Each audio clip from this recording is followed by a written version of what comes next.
O que gosto. Gente, vocês vão observar que no que gosto eu faço. Pessoal, mas é 3 pernas ou 4 pernas? 3 pernas aqui, ó. Fica esse movimento aqui, ó. 1, 2, 3. Esquece aquela de lá. Tá? Meu quadril fica em cima dessa coxa aqui, ó. Tá? Meio quadril. A mão entra aqui. Agora só roda. Entendeu? Garoto. Aqui, né? Técnica de pinha.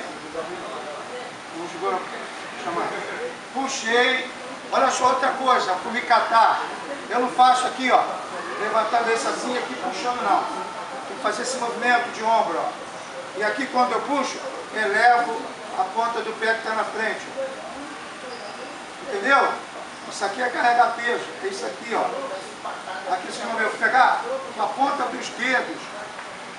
Ó, com a ponta dos dedos.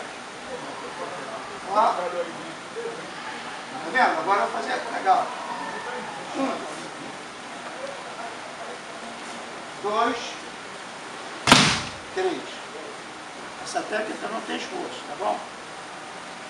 Agora. O que gosto. 3 pernas. Tá bom? Ah, mas a mão. O que caracteriza a mão aqui embaixo.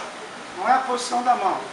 É a posição meio quadril e 3 pernas, formando 2 linhas mais uma do que. Tá bom? Vamos lá.